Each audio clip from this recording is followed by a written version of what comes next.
આજના કરંટ અફેર્સના વિડીયોમાં તમારું સ્વાગત છે.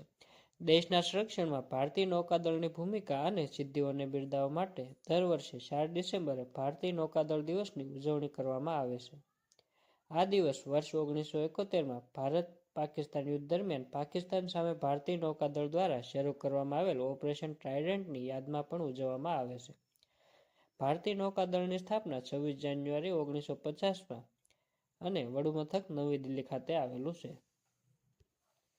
વર્ષ 1971ના ભારત પાકિસ્તાન યુદ્ધ દરમિયાન 4 ડિસેમ્બર 1971ના રોજ ભારતીય નૌકાદળની મિસાઇલ બોટ દ્વારા પાકિસ્તાનના કરાચી બંદર પર કરવામાં આવેલા શક્તિશાળી હુમલાની યાદમાં તથા આ યુદ્ધના તમામ શહીદોના માનમાં ભારતમાં 4 ડિસેમ્બરના રોજ રાષ્ટ્રીય નૌસેના દિવસની ઉજવણી કરવામાં આવે છે. નોંધનીય છે કે પાકિસ્તાની સૈન્યએ 3 ડિસેમ્બર 1971ના રોજ ભારતના હવાઈ વિસ્તાર અને સરહદી વિસ્તાર પર હુમલો કર્યો હતો. જવાબી કાર્યવાહીમાં ભારતે ઓપરેશન ટ્રાઇડન્ટ શરૂ કર્યું હતું અને આ સાથે 1971ના યુદ્ધની શરૂઆત થઈ હતી. યુદ્ધમાં સફળ થયેલી ભારતીય નૌકાદળની તાકાત અને શહીદોના સ્મરણાર્થે દર વર્ષે 4 ડિસેમ્બરના રોજ ભારતીય નૌસેના દિવસની ઉજવણી કરવામાં આવે છે.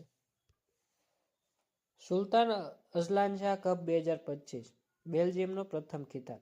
મલેશિયાના ઇપોહ ખાતે યોજાયેલી ફાઇનલમાં ભારતીય ટીમને 1-0થી હરાવીને બેલ્જિયમે સુલતાન અઝલાન શાહ કપ 2025નો ખિતાબ જીત્યો છે. નિર્ણાયક ગોલ થિયો સ્ટોકબ્રોક્સ દ્વારા નિર્ણાયક ગોલ કરવામાં આવ્યો, જેણે વિશ્વની ત્રીજા ક્રમની ટીમને ઐતિહાસિક પ્રથમ ટાઇટલ સુરક્ષિત કરવામાં મદદ કરી. બેલ્જિયમ માટે મહત્વ. બેલ્જિયમની આ ટૂર્નામેન્ટમાં આ બીજી સહભાગિતા હતી, જે આ વિજયને વધુ મહત્વપૂર્ણ બનાવે છે.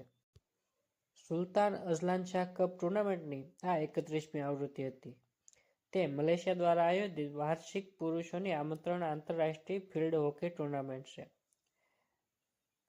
મલેશિયાના ઇપોહ સ્થિત અઝલાન શાહ સ્ટેડિયમ ખાતે 23થી 30 નવેમ્બર 2025 દરમિયાન સુલતાન અઝલાન શાહ કપ યોજાયો હતો. ઇસરોના અધ્યક્ષ વી નારાયણ દ્વારા એકેનનું ઉદ્ઘાટન. ભારતીય અવકાશ સંશોધન સંસ્થા ઇસરોના અધ્યક્ષ વી નારાયણ દ્વારા એકદમ નેવિગેશન ટેકનોલોજી હબ એટલે કે અનંત સેન્ટર ઓફ એક્સેલન્સ ફોર નેવિગેશનનું ઉદ્ઘાટન કરવામાં આવ્યું છે. આ ભારતનું પ્રથમ ખાનગી નેવિગેશન ટેકનોલોજી હબ છે, જે કેરળના તિરુવનંતપુરમ સ્થિત ક્વિન્ફા પાર્કમાં આવેલું છે. એકેનની સ્થાપના એરોસ્પેસ અને સંરક્ષણ કંપની અનંત ટેકનોલોજીસ લિમિટેડ દ્વારા કરવામાં આવી છે. એકેનના ઉદ્દેશો. એકેનનો મુખ્ય ઉદ્દેશ નીચે મુજબની સ્વદેશી નેવિગેશન ટેકનોલોજીઓ વિકસાવવાનો છે, જેમાં પહેલું છે inertial navigation system (INS), global satellite navigation system receivers (GNSS), અદ્યતન સેન્સર્સ, ગાયરોસ્કોપ અને accelerometers, precision timing system (PTS) ટેકનોલોજીનું સંકલન. એકેન દ્વારા મલ્ટીમોડલ નેવિગેશન સોલ્યુશન બનાવવાનું લક્ષ્ય છે, જેમાં નીચે મુજબની કેટલીક ટેકનોલોજીઓનું સંકલન કરવામાં આવશે. પહેલું છે navigation with Indian constellation (GPS) global positioning system અથવા GNSS. Inertial sensors artificial intelligence આધારિત સેન્સર ફ્યુઝન દ્રષ્ટિ અથવા રડાર આધારિત નેવિગેશન પદ્ધતિઓ. IMO કાઉન્સિલમાં ભારતની પુનઃચૂંટણી. ભારતે 2026-27ના કાર્યકાળ માટે ઇન્ટરનેશનલ મેરીટાઈમ ઓર્ગેનાઇઝેશન IMOની કેટેગરી બીમાં ફરીથી ચૂંટણી જીતી. યુનાઇટેડ કિંગડમના લંડન ખાતે IMO એસેમ્બલીના 34મા સત્રમાં યોજાયેલી ચૂંટણીમાં ભારતે 169 મતમાંથી 154 મતો મેળવ્યા.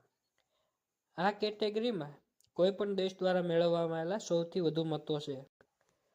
બોર્ડર સિક્યુરિટી ફોર્સ BSF દર વર્ષે 1 ડિસેમ્બરના રોજ પોતાનો સ્થાપના દિવસ ઉજવે છે, જે ગઈ 1 ડિસેમ્બર 1965ના રોજ ભારતના મુખ્ય સરહદ રક્ષક દળ પ્રાઇમરી બોર્ડર ગાર્ડનિંગ ફોર્સ તરીકે તેની સ્થાપનાની યાદમાં છે. 1 ડિસેમ્બર 2025એ BSFનો 61મો સ્થાપના દિવસ ડાયમંડ જ્યુબિલી ઉજવો. BSFએ 21 નવેમ્બર 2025ના રોજ ગુજરાતના ભુજ ખાતે આ પ્રસંગે ભવ્ય સમારોહ પરેડ સાથે ઉજવણી કરી, જેના મુખ્ય અતિથિ કેન્દ્રીય ગૃહમંત્રી અમિત શાહ હાજર રહ્યા હતા. આ કાર્યક્રમમાં તમામ BSF અધિકારીઓ અને જવાનોએ ભાગ લીધો હતો.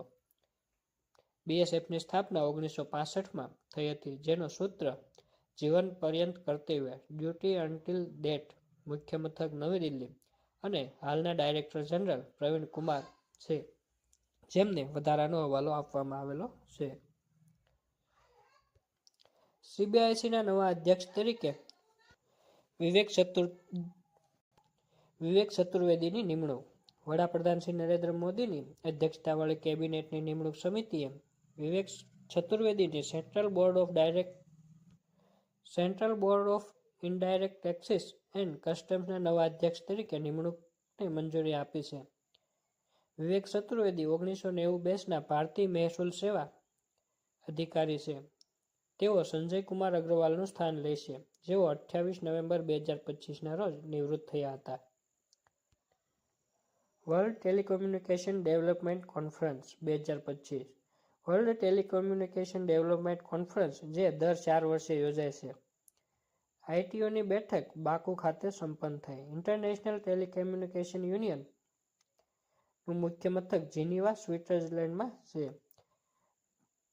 તે ડિજિટલ ટેકનોલોજીઓ માટે સંયુક્ત રાષ્ટ્રની વિશેષજ્ઞ એજન્સી છે, જેમાં 194 સભ્ય દેશો અને 1000થી વધુ કંપનીઓ, યુનિવર્સિટીઓ વગેરે છે.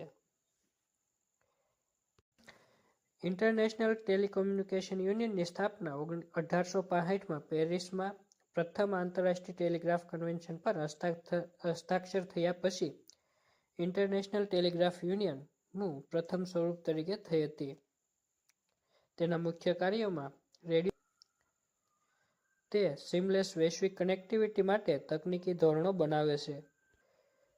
ઇન્દિરા ગાંધી ઇન્ટરનેશનલ એરપોર્ટને વોટર પોઝિટિવ દરજ્જો. ઇન્દિરા ગાંધી ઇન્ટરનેશનલ એરપોર્ટ, જેની ક્ષમતા વાર્ષિક 40 મિલિયનથી વધુ મુસાફરોની છે, તે ભારતનું પ્રથમ એરપોર્ટ બન્યું છે જેને વોટર પોઝિટિવ જળ સકારાત્મકનો દરજ્જો પ્રાપ્ત થયો છે. વોટર પોઝિટિવનો અર્થ છે કે કોઈપણ સંસ્થા અથવા એકમ જેટલું પાણી વાપરે છે તેના કરતાં વધુ માત્રામાં પાણી તે પર્યાવરણને પાછું આપે છે. આ પાછું આપવાની પ્રક્રિયા પુનર્ભરણ અથવા પુનર્સંસ્કરણના રૂપમાં હોય છે. સુપ્રીમ કોર્ટે સેન્ટ્રલ બ્યુરો ઓફ ઇન્વેસ્ટિગેશન સીબીઆઈને દેશભરમાંથી સામે આવેલા ડિજિટલ એરેસ્ટના કેસોની પાન ઇન્ડિયા તપાસની જવાબદારી સોંપી છે. ડિજિટલ એરેસ્ટના કેસોમાં લગભગ ₹3000 કરોડની ઠગાઈનો પર્દાફાશ થયો છે. અદાલતે તેને આયર્ન હેન્ડ, કડક હાથે નિપટાવવા લાયક ગંભીર રાષ્ટ્રીય સમસ્યા ગણાવી હતી. આઈટી ઇન્ટરમીડિયેટ રૂલ્સ 2021 હેઠળ તમામ ઓથોરિટીઝ સીબીઆઈને સંપૂર્ણ સહયોગ આપશે. સર્વોચ્ચ અદાલતે ડિજિટલ ધરપકડ સ્કેમના હેતુસર ખોલવામાં આવેલા બેંક ખાતાઓના કેસોમાં પ્રિવેન્શન ઓફ કરપ્શન એક્ટ 1988 હેઠળ બેંકોની ભૂમિકાની તપાસ કરવા માટે સીબીઆઈને સંપૂર્ણ સ્વતંત્રતા આપી છે. આ કેસની સમગ્ર ભારતમાં તપાસ કરવા માટે પંજાબ, તમિલનાડુ, ઉત્તરાખંડ અને હરિયાણા જેવા રાજ્યોને આદેશ આપવામાં આવ્યો છે. આ રાજ્યોને દિલ્હી સ્પેશિયલ પોલીસ એસ્ટાબ્લિશમેન્ટ એક્ટની કલમ 6 હેઠળ સીબીઆઈ દ્વારા તપાસ કરવા માટે તેમની સંમતિ આપવાનો નિર્દેશ આપવામાં આવ્યો છે, જેમાં રિઝર્વ બેંક ઓફ ઇન્ડિયાને પણ આ કેસમાં પક્ષકાર બનાવ્યું છે. 2025થી 2029ના કાર્યકાળ માટે યુનેસ્કોના એક્ઝિક્યુટિવ બોર્ડમાં ભારત ફરીથી ચૂંટાયું. ભારતને 2025થી 2029 કાર્યકાળ માટે યુનેસ્કોની એક્ઝિક્યુટિવ બોર્ડમાં ફરીથી ચૂંટવામાં આવ્યું છે. યુનેસ્કોમાં ભારતના કાયમી પ્રતિનિધિ મંડળે જણાવ્યું હતું કે આ ફરીથી ચૂંટણી આંતરરાષ્ટ્રીય સમુદાયના બહુપક્ષીયતા પ્રત્યે ભારતની લાંબા સમયથી પ્રતિબદ્ધતા અને શિક્ષણ, સંસ્કૃતિ, વિજ્ઞાન, સંદેશાવ્યવહાર અને માહિતીમાં યુનેસ્કોના આદેશ પ્રત્યેના વિશ્વાસને પ્રતિબિંબિત કરે છે. જાપાનના બીવા તળાવમાંથી 10,000 વર્ષ જૂના પ્રાચીન માટીકામનો ભંડાર મળ્યા. જાપાનના બીવા તળાવ નીચે ત્સુજોરાઓઝાકી સ્થળેથી પ્રારંભિક જોમોન સમયગાળાનું 10,000 કરતાં પણ વધુ વર્ષ જૂનું અને સંપૂર્ણપણે સચવાયેલું માટીકામનું વાસણ મળી આવ્યું છે. આ શોધ પ્રાગૈતિહાસિક જાપાનમાં સ્થાયી સમુદાયો અને સિરામિક કારીગરીના પ્રારંભ પર અભૂતપૂર્વ પ્રકાશ પાડે છે. ગુજરાત રાજભવનનું નામ હવે સત્તાવાર રીતે લોકભવન રાખવામાં આવ્યું. ગુજરાતના રાજ્યપાલ આચાર્ય દેવવ્રતજીએ કેન્દ્ર સરકારના માર્ગદર્શનના અનુસંધાનમાં એક મહત્વપૂર્ણ નિર્ણય જાહેર કર્યો છે. ગુજરાત રાજભવનનું નામ હવે સત્તાવાર રીતે લોકભવન રાખવામાં આવ્યું છે. આ પગલું લોકભવનને વધુ જનસંપર્કક્ષમ, પારદર્શક અને લોકોના કલ્યાણને અર્પિત બનાવવાના ઉદ્દેશ્ય સાથે જનચેતનાની નવી દિશા રજૂ કરે છે. ટોક્યોને પાછળ છોડીને જકાર્તા વિશ્વનું સૌથી વધુ વસ્તી ધરાવતું શહેર બન્યું છે. સંયુક્ત રાષ્ટ્ર યુએનના 18 નવેમ્બરના વર્લ્ડ અર્બનાઇઝેશન પ્રોસ્પેક્ટ્સ 2025 રિપોર્ટ મુજબ ઇન્ડોનેશિયાની રાજધાની જકાર્તા વિશ્વમાં સૌથી વધુ વસ્તી ધરાવતા શહેરનું સ્થાન મેળવ્યું છે. અંદાજિત 42 મિલિયન વસ્તી સાથે ઇન્ડોનેશિયાની રાજધાની હવે ઝડપથી વિસ્તરતા એશિયન મેગાસિટીઝની યાદીમાં ટોચ પર છે. આ સાથે તેણે લાંબા સમયથી પ્રથમ સ્થાને રહેલા જાપાનની રાજધાની ટોક્યોને પાછળ છોડી દીધું છે. આ યાદીમાં બાંગ્લાદેશની રાજધાની ઢાકા લગભગ 3.7 કરોડની વસ્તી સાથે બીજા સ્થાને છે, જ્યારે ટોક્યો ખસીને ત્રીજા સ્થાને પહોંચી ગયું છે અને ભારતની રાજધાની દિલ્હી ચોથા સ્થાને છે. દક્ષિણ આંદામાનના સીડિયા ટાપુ ખાતે ભારતની પ્રથમ કોરલ રીફ સંશોધન સંસ્થા સ્થાપિત થઈ છે. આ કેન્દ્ર કોરલ રીફ્સના સંરક્ષણ અને પુનઃસ્થાપન પર આધારિત ધ્યાન કેન્દ્રિત કરશે, જે વાવાઝોડા અને દરિયાઈ સ્તરમાં વધારા સામે કુદરતી દરિયાકાંઠાનું રક્ષણ પૂરું પાડે છે. આ સંસ્થા આંદામાનના જૈવ વિવિધતા હોટસ્પોટમાં દરિયાઈ જૈવ વિવિધતા મૂલ્યાંકન અને સંરક્ષણનું કાર્ય સંભાળશે.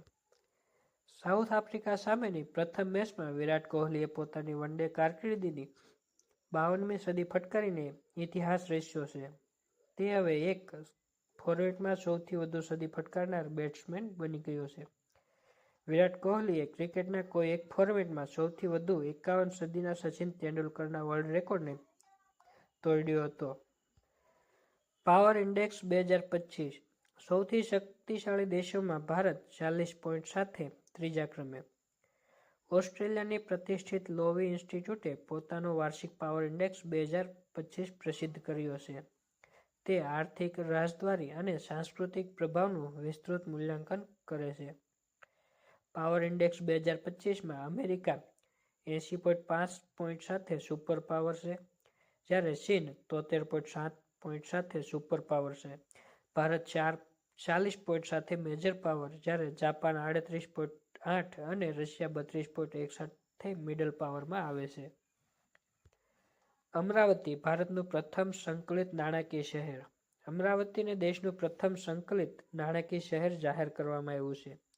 આ શહેર તમામ મુખ્ય સરકારી નાણાકીય સંસ્થાઓ જેમ કે SBI, LIC, નાબાર્ડ, PNB વગેરે માટે એક કેન્દ્રિત અને આયોજિત હબ તરીકે કાર્ય કરશે.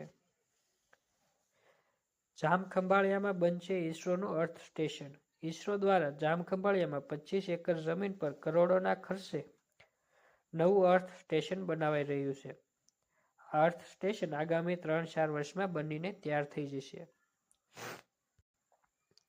જામખંભાળિયામાં બની રહેલા ઇસરોના નવા અર્થ સ્ટેશન વિશે સ્પેસ એપ્લિકેશન સેન્ટર સેક અંતરિક્ષ ઉપયોગ કેન્દ્ર અમદાવાદના ડાયરેક્ટર નિલેશ એમ દેસાઈએ જણાવ્યું કે આગામી 4 વર્ષમાં ભારતની સુરક્ષામાં મદદ માટે સરકારે 52 સેટેલાઇટ બનાવવાની મંજૂરી આપી છે, જે અંતર્ગત ઇસરો રિમોટ સેન્સિંગ, કેમેરા અને રડારવાળા કોમ્પ્લિકેટેડ 21 સેટેલાઇટ બનાવી રહ્યું છે. આ ઉપરાંત નાના અને પ્રમાણમાં સરળ 31 સેટેલાઇટ પ્રાઇવેટ સેક્ટરની કંપનીઓ દ્વારા નિર્માણ થઈ રહ્યા છે. કરંટ અફેરના આવા જ વિડીયો જોવા માટે અમારી ચેનલને સબસ્ક્રાઇબ કરવાનું ભૂલતા નહીં.